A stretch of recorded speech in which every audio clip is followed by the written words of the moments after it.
పవర్లో ఉన్నప్పుడు సింహం సింగిల్గా వస్తుందని వైసీపీ నేతలు ప్రగల్భాలు పలికేవారు.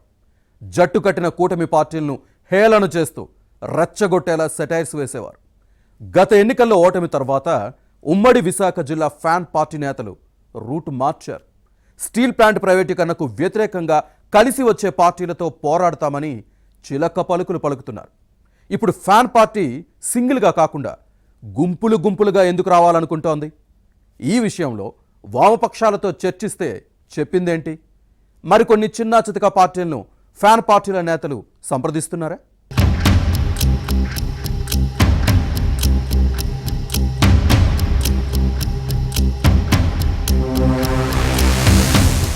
అధికారంలో ఉన్నప్పుడు సింహం సింగిల్ గానే వస్తుందని ప్రగల్భాలు పలికిన వైసీపీ ఇప్పుడు ప్రతిపక్షాలను కలుపుకొని పోవాలని భావిస్తోంది.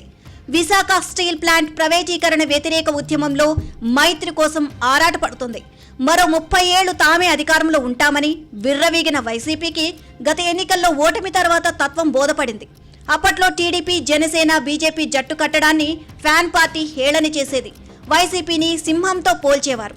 సింహం సింగిల్ గా వస్తోంది, గుర్రాలు గుంపులుగా వస్తాయని అప్పటి ప్రతిపక్షాలను టార్గెట్ చేస్తూ రెచ్చగొట్టే విధంగా మాట్లాడేవారు. అయితే ఇలా అవాకులు చెవాకులు పేలిన ఫ్యాన్ పార్టీ నేతలకు కూటమి పార్టీల నుంచి గట్టి కౌంటరే పడేది. తాము జంతువులము కాదు, మనుషులము అని అందరూ కలిస్తేనే సమాజం అంటూ ఫ్యాన్ పార్టీ నేతలకు కూటమి నాయకులు చురకలు అంటించేవారు. దీంతో వైసీపీ నేతలు సైలెంట్ అయిపోయేవారు.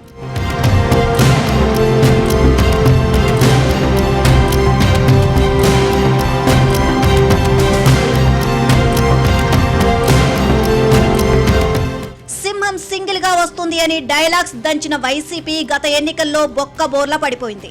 కేవలం 11 స్థానాలకే పరిమితమై కనీసం ప్రతిపక్ష హోదాని సాధించలేక ఎన్నికల చరిత్రలో చెత్త రికార్డును నమోదు చేసుకుంది. మరోవైపు జనసేన పోటీ చేసిన 21 స్థానాల్లోనూ గెలిచి 100% స్ట్రైక్ రేట్ సాధించి సరికొత్త రికార్డును సృష్టించింది. అలాగే టీడీపీ, బీజేపీ కూడా తాము పోటీ చేసిన స్థానాల్లో అత్యధిక సీట్లు గెలుచుకొని వైసీపీని చావు దెబ్బ కొట్టాయి. దీంతో సింహం సింగిల్ గా వెళ్తే ఏమవుతుందో ఫ్యాన్ పార్టీ అధినాయకత్వానికి అర్థమైంది. ఇక ఇలాంటి పనికిమాలిన డైలాగ్స్ కొట్టకూడదని, ప్రత్యర్థులను రెచ్చగొట్టకూడదని వైసీపీ నేతలు డిసైడ్ అయ్యారని విశాఖలో ప్రచారం జరుగుతోంది. స్టీల్ ప్లాంట్ ప్రైవేటీకరణకు వ్యతిరేకంగా గట్టిగా గళమెత్తాలని భావిస్తున్న వైసీపీ కలిసి వచ్చే పార్టీలు, కార్మిక ప్రజా సంఘాలు, మేధావులను కలుపుకొని వెళ్లాలని చూస్తోంది. ప్లాంట్ ప్రైవేటీకరణ కాకుండా చూడాల్సిన బాధ్యత ప్రతిపక్షంగా తమపైన ఉంది అన్నది ఫ్యాన్ పార్టీ వాదన. ఆ రోజు జగన్ ఒప్పుకోకపోవడంతోనే ఉక్కు కర్మాగారం ప్రైవేటీకరణ ఆగిందని, వైసీపీ ఒత్తిడితోనే కేంద్రం వెనుకడుగు వేసిందని వక్ర భాష్యం చెబుతోంది.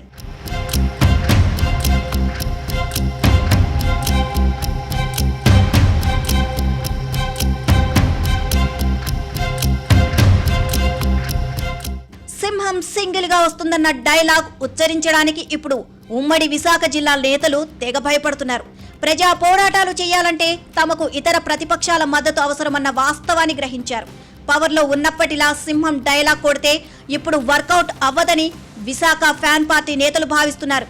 ప్రజా సమస్యలపై వైసీపీ ఒంటరిగా పోరాటం చేస్తే జనం నమ్మరని, అందుకే మిగిలిన ప్రతిపక్షాలను కలుపుకొని వెళ్లాలని భావిస్తున్నారు. దీనిపై వామపక్ష నేతలను ఫ్యాన్ పార్టీ నేతలు సంప్రదించారు అని సమాచారం. అయితే వైసీపీ నేతల నైజం ఎర్రన్నలకు బాగా తెలుసు. ఫ్యాన్ పార్టీ లీడర్లు అందితే జుట్టు, అందకపోతే కాళ్ళు అన్న విధంగా వ్యవహరిస్తారు అన్న విషయంపై అవగాహన ఉంది. అవకాశవాద రాజకీయాల్లో వైసీపీది అందవేసిన చెయ్యి. ముందుగా అవసరానికి వాడుకొని ఆ తర్వాత వదిలేస్తారు అన్న అంశం కామ్రేడ్స్ కు అర్థమైంది. అందుకే తమతో కలిసి పనిచేయాలన్న ఫ్యాన్ పార్టీ ప్రతిపాదనను వామపక్షాలు తిరస్కరించినట్లు విశాఖలో ప్రచారం జరుగుతోంది.